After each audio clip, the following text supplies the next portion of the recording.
প্রিয় দর্শক, আসসালামু আলাইকুম। ঝড় এসেছে, খবর পেয়েছেন? হয়তো অবাক হচ্ছেন, শীতকাল, বৃষ্টি নেই, ঝড় কোথা থেকে এলো? এই ঝড় আবহাওয়াকে ঘিরে নয়, প্রাকৃতিকভাবে নয়। এই ঝড় হচ্ছে ক্রিকেট ঝড়। কারণ বিপিএল যখনই বাংলাদেশে শুরু হয় তখনই ক্রিকেটের উন্মাদনায়, ক্রিকেটের ঝড়ে বাংলাদেশের দর্শকরা, বাংলাদেশের ক্রীড়ামোদী মানুষরা উন্মাতাল হয়ে ওঠেন। আর তাই তো বাংলাদেশ প্রতিদিন আপনাদের প্রতিদিনই উপহার দিচ্ছে ইউসিএসআই ইউনিভার্সিটি নিবেদিত বিপিএল তক্ক অনুষ্ঠানে। আজকে এই অনুষ্ঠানে বরাবরের মতোই আপনাদের আমন্ত্রণ জানাচ্ছি আমি এম আলমগীর। পরিচিত হই আমাদের আজকের ডাইহার্ড দুজন ফ্যানের সাথে। কেমন আছিস বে? বুঝেই তো পারছো যে আমি কোথা থেকে আসছি। আমি সাইমন, আমি রাজশাহী থেকে এবার সাপোর্ট করব দুর্বার রাজশাহীকে। পাগলা ফ্যান ঢাকা ক্যাপিটালসের, পাগলামি করবার চলে আইছি। তো আজকে আমি পাগলামি করবো এবং এই রাজশাহী দুর্বার রাজশাহীরে কেমনি যে বিধ্বংস করে দিই সবটা দেখবেন। ওকে, আমরা মাঠের পাগলামি দেখবো, মাঠের বাইরে তর্কের পাগলামি দেখবো। আগে আমরা বসে নেই।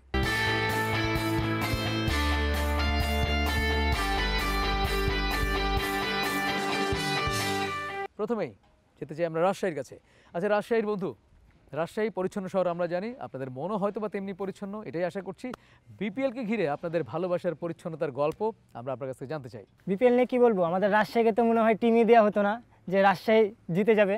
রাজশাহী এমন একটা টিম, আমরা দেখেছি রাজশাহী যখন কিংস ছিল আমরা অনেক ভালো খেলেছিলাম। সাব্বির রহমান আমাদের টিমে ছিল, তো ওই সাব্বির রহমানকে আমরা দিয়ে দিয়েছি ঢাকাকে। কারণ ঢাকা ক্যাপিটালস, আমরা মনে করি ঢাকা যেহেতু আমাদের ক্যাপিটাল, ঢাকা আমাদের মনে বাস করে। আমরা রাজশাহীর মানুষ আসলে মনের দিক থেকে পরিষ্কার, আমরা জানি আমরা সবসময় উদার। আমরা আমাদের নিজেদের প্লেয়ারকে ডোনেট করেছি, তারা জিতে নিক, কিন্তু আমরা মনে করি তারা জিতলে আমাদের রাজশাহীও জিতবে, কারণ আমাদের রাজশাহীর প্লেয়ার তাদের দলেই আছে। তো রাজশাহীর যে টিমটা আমরা এখানে দেখতে পাচ্ছি বেশিরভাগ লোকাল প্লেয়ার রাখা হয়েছে, কারণ বাংলাদেশি মাঠ, বাংলাদেশি আউটফিল্ড, তো আমরা জানি বাংলাদেশের প্লেয়াররাই ভালো খেলবে। তো লোকাল প্লেয়ারের ভিতরে আমরা যদি দেখি, আমাদের বেস্ট জিসান আলম আছে। জিসান আলম কিন্তু ঢাকার, কিন্তু সে আমাদের রাজশাহীর হয়ে প্রতিদ্বন্দ্বী করবে। এবং আমাদের রাজশাহীর যদি বলি, রাজশাহীর সাব্বির হোসেন, মৌশেক অন্তর এবং যারা আছে তারা সবাই কিন্তু রাজশাহী। আর আমরা রাজশাহীর কি জানি, কালাভুনা অনেক বিখ্যাত। তো কালাভুনা খেয়ে তারা কালাভুনার মতনই পারফরমেন্স করবে, তাদের শরীরে কালাভুনা রক্তে যাচ্ছে। আর গরুর ভিতরে আমরা জানি এক্সট্রা একটা শক্তি আছে। আর তাছাড়াও আমরা যদি বলি মামুর ব্যাটা, তারা তো ঢাকা, তারা শুধু হালা শালা হলেই চলে যায় পুরো দিন, তারা শালাই বলবে, তাদের তো আর কোনো কাজ নাই মাঠেও, তারা শালা বলে কাজ করবে। তাদের তাসকিনের পেস আমরা দেখেছি, সে তো উড়াই ফেলবে একবারে। তার বোলিংয়ের যে পেস 150 গতিতে, এবং তার ক্যাপ্টেন্সি আমরা সবাই জানি। আকবর আলী আছে, তার কিপিং। ঢাকার বন্ধুকে বলছি, আপনারা রাজশাহীর খেলোয়াড় ধার করে নিয়ে তারপর যেতে চেষ্টা করছেন? এটা কোনোভাবেই না। আমরা মনে করি যে বাংলাদেশের খেলার প্রেক্ষাপটে সাব্বির রহমানরা আমরা আনছি কে লেগে। সাব্বির রহমান 2016 সালে এশিয়া কাপে কোপাইছে, অয় বহু আলোচনা সমালোচনার সম্মুখীন হয়েছে। আমরা ঢাকায় আমরা চাইতাছি আলোচনা সমালোচনাতে উঠাইয়া, ঢাকার ক্যাপিটালসের মাধ্যমে উঠাইয়া বাংলাদেশে আবার একটা সঠিক শক্ত একটা অবস্থা, ঢাকা ক্যাপিটাল আইকন বানাতে যাচ্ছেন অবভিয়াসলি। তাহলে আপনারা কেন পারলেন না? এরা পারবে কই থেকে? আমগো মতো কি কলিজা গো আছে? কইলো না কলিজা বড়। আমাদের আইকন তো ক্যাপ্টেন, আমাদের আইকন তাসকিন আহমেদ ঢাকা। আলমগীর ভাই, আমগো কলিজা হলো পাঁচাত। আমরা যেমন খাইবার পারি ওমন খাওয়াইবার পারি, ঠিক ওইভাবেই আমরা যেমন খেলবার পারি, আমরা বাইরেতে প্লেয়ার আই না খেলাইবারও পারি। এরা রাস্তায় রাখতে পারে নাই, আমরা ঢাকা রাখছি, খেলামু, বিজয় করুম এবং আমরা উল্লাস করুম।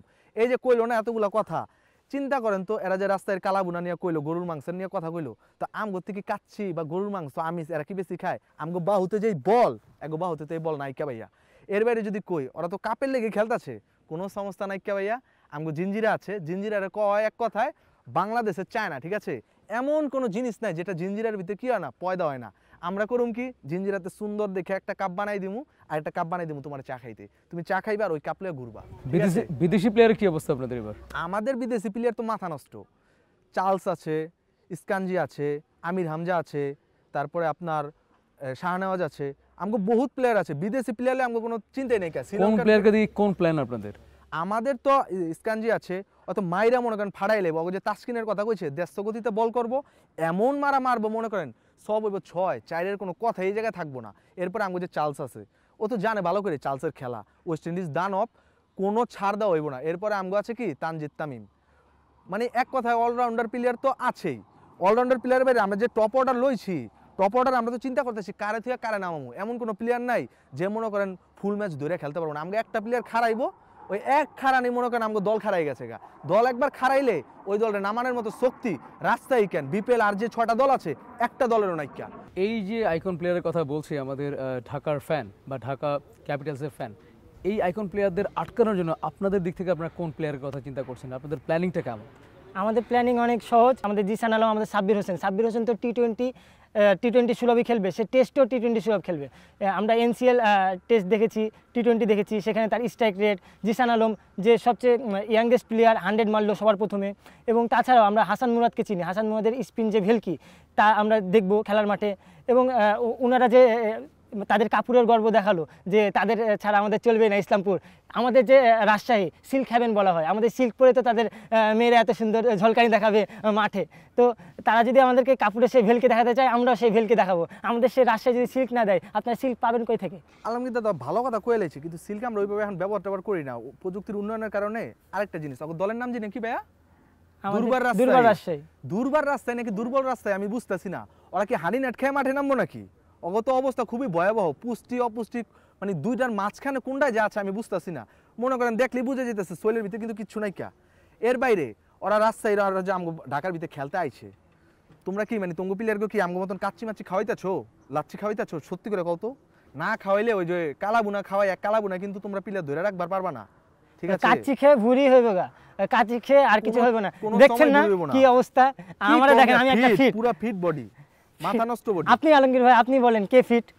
আচ্ছা, এই একটা ভালো প্রসঙ্গ হলো ফিটনেস প্রসঙ্গে, মানে আপনাদের দু দলের স্ট্র্যাটেজি কি এবার? ফিটনেস প্রসঙ্গে যদি বলবার যাই, আমগো দলে কিন্তু আলমগীর ভাই খেয়াল করে দেখছেন কিনা, সব কিন্তু তরুণ প্লেয়ার, সব তরুণ প্লেয়ার। আমি কিন্তু একটা প্লেয়ার নাম আলমগীর ভাই, ওদের দলের তরুণ প্লেয়ার না আমাদের দলের তরুণ প্লেয়ার আপনি ভালো মতন দেখবেন। মেহরাব হোসেন ওয়াহিন আন্ডার 19 এর প্লেয়ার, জিসান আলম আন্ডার 19 এর প্লেয়ার, হাসান মুরাদ আন্ডার 19 এর player, Akbar Ali under 19 player. একটা টিমে যদি 4টা আন্ডার 19 এর প্লেয়ার থাকে, তারা ফিট থাকবে না তাদের মতন বুইড়া, সেই বুইড়া প্লেয়ার সাব্বির রহমান, সে আমাদের রাশি, সে তো বুইড়া। আমগো দলে ভাইয়া, আর লিটন দাসের কথা বলে, লিটন দাস তো একটা লর্ড অ্যাসোসিয়েশনের কি না না, এটার উত্তর আমি দিতেছি। আগে আমি সাইম আইয়ুবের কথা কইলি। আমগো সাইম আইয়ুব কিন্তু কয়েকদিন আগে সাউথ আফ্রিকার যে টুর্নামেন্ট হচ্ছে, ওটার ভিতরে সাইম আইয়ুব সে তো চোখেই দেখে না, সে তো বলই না দেখে পারে। সাইম আইয়ুব ক্যারিয়ারের সবচেয়ে সেরা ফর্মে চলতেছে এখন। সাইম আইয়ুব সাউথ আফ্রিকা টিমে সিরিজ অফ দ্য ইয়ার হইছে। এটা সাউথ আফ্রিকা না আলমগীর ভাই, এটা সাউথ আফ্রিকা না, এটা বাংলাদেশি পিচ। এখানে তাসকিন আহমেদ যা বলবে যা করবে সেটাই দেখা। এই জায়গায় আরো কথা আছে। আমগো দলের কোচকে জানো নাকি? আমগো দলের কোচ হলো খালেদ মাহমুদ সুজন, ঠিক আছে? তো ওয়া কিন্তু তোমার পা থেকে মাথা অবধি সব খবর জানে, ঠিক আছে? যখন মনে করো আমগো আগের দিন প্র্যাকটিস করে দিব, তোমার আন্ডার 19 ওকার বাংলাদেশের যেই প্লেয়ারই লেও কোনো কাম হইব না ভাই। আমগো যে আমির হামজা যে আছে, যখন সুইং মারবো টিকতে পারবা? সত্যি করে কও তো। আচ্ছা, খালেদ মাহমুদ সুজন সে কোনোদিন ব্যাটসম্যান ছিল? সে তো ছিল বলার, তো সে কিভাবে ব্যাটসম্যানদেরকে কোচিং করাবে? না, খালেদ মাহমুদ সুজন তো অলরাউন্ডার ছিল। অলরাউন্ডার ছিল, কিন্তু আমি মনে করি খালেদ মাহমুদ সুজনের চেয়ে আমাদের কোচ হাজার গুণ ভালো। এবং খালেদ মাহমুদ সুজন সে হয়তোবা আমাদের সবার খবর জানে। আপনার কোচ সম্পর্কে ভুল তথ্য দিল, কিছু বলবেন না আপনি? আমি আসলে ও তো অনেক কিছু জানে না, বাচ্চা নাদান শিশু তো। এই যে মনে করেন একটু আগে কইলো বাংলাদেশের মাঠের কথা, তো খালেদ মাহমুদ সুজন কি উগান্ডার নাকি? তো বাংলাদেশেরই তো। ওই বাংলাদেশের প্লেয়ার হয়ে বাংলাদেশের মাঠ চিনবো না? তোমাকে কোন বলার কি বল করবো, একটা বলার কোচ হয়ে জানতে পারবো না? কই বোঝো লেগ স্পিন মারবো, মারবি ঘুরাইয়া, অফ স্পিন মারবো, মারবি আমরা ঘুরাইয়া। সবাই জানি খালেদ মাহমুদ সুজনের ক্যারিয়ার, সে অলরাউন্ডার হতে পারে, কিন্তু তার কোনো সেঞ্চুরি নাই। তার সেঞ্চুরি দিয়ে তুমি মিয়া জাজ করো? একটু আগে তুমি একটা কথা কইছো মিয়া, রং মিয়া। এই আমগো লিটন কুমার দাসরে লয়া যে অলরাউন্ডার ডাক মারে, এই মারে সেই মারে। তুমি নেতৃত্ব গুণাবলী সম্পর্কে বুঝো? লিটন দাসের লাস্ট 13টা ইনিংস দেখেছেন, লাস্ট 13টা ইনিংসে সে 10-এর কোটায় পার করতে পারেনি। তুমি তার কিসের গর্ব করে? তুমি কি মিয়া কোটা শুরু করে দিছো? মেদায়া হো মিয়া, তুমি চিন্তা করছো কার নেতৃত্বে ওয়েস্ট ইন্ডিজে বাংলা ওয়াশ দিছে? নেতৃত্ব কে দিছিল? কাপ্তান কে ছিল? আমগো লিটন কুমার দাস। ওভাবে নেতৃত্ব দেখলে নাজমুল হোসেন শান্তর নেতৃত্ব অনেক ভালো, কিন্তু নাজমুল হোসেনের নেতৃত্ব তো অনেক আলোচিত। আমরা যদি দেখি তাসকিন আহমেদকে বলা হয় ইমার্জিং প্লেয়ার, ইমার্জিং ক্যাপ্টেন, কারণ তার নেতৃত্বে আমরা দেখেছি, তার নেতৃত্বে বোলিং স্কোয়াড অনেক ভালো করছে বাংলাদেশ টিমের। বাংলাদেশ টিম যে জিতে তার পিছনে সবচেয়ে বড় ভূমিকা কার? সবচেয়ে বড় ভূমিকা Bangladesh pace squad. Bangladesh pace squad চালায় কে? তাসকিন আহমেদ। তাহলে আমরা বলতে পারবো তার নেতৃত্বে যেহেতু চলছে, আমাদের টিমও ইনশাআল্লাহ ভালো করবে। বাংলাদেশের মেয়ে সেরা পেসার ভিতরে যদি কেউ নাম উঠে থাকে বিশ্ব দরবারে, ওটা তো মুস্তাফিজুর রহমান। তুমি কি কইতাছো?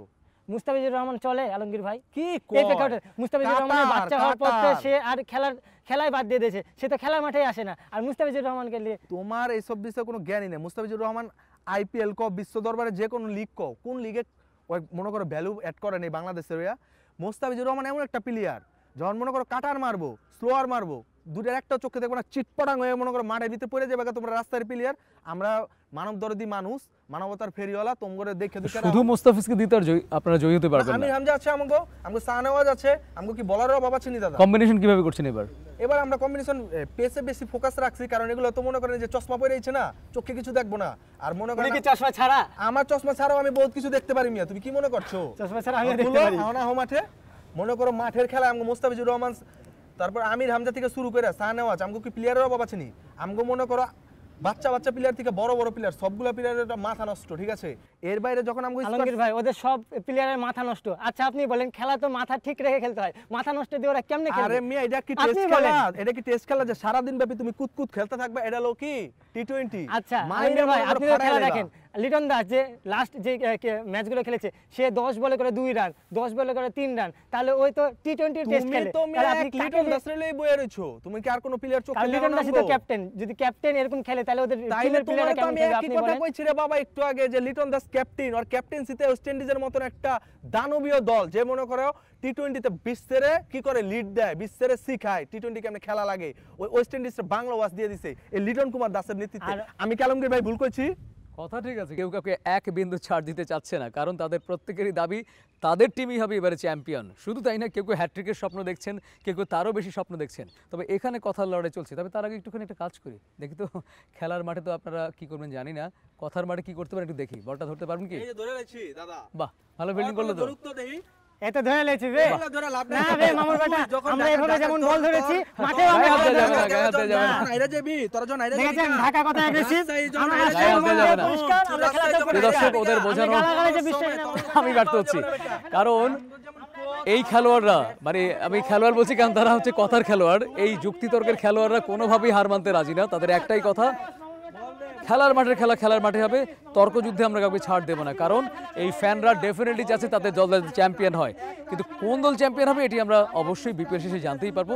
তবে আমরা চাই প্রতিদিন আপনারা যেন এই খেলা কেন্দ্রিক ফ্যানদের মনোভাবনাটা নিয়ে আমাদের সামনে এসে ভালোবেসে হাজির হতে পারেন। আর তাই বাংলাদেশ প্রতিদিনের এই নিয়মিত আয়োজন UCSI ইউনিভার্সিটি নিবেদিত আমাদের বিপিএল তক্কতে আমি আলমগীর আজকের মতো বিদায় নিচ্ছি। তবে হ্যাঁ, আবারও দেখা হচ্ছে এরকম ক্রিকেট পাগল ভালোবাসার মানুষদের নিয়ে। ততক্ষণ পর্যন্ত সবাই ভালো থাকবেন, ভালো রাখবেন। আল্লাহ হাফেজ, জয় হোক ক্রিকেটে।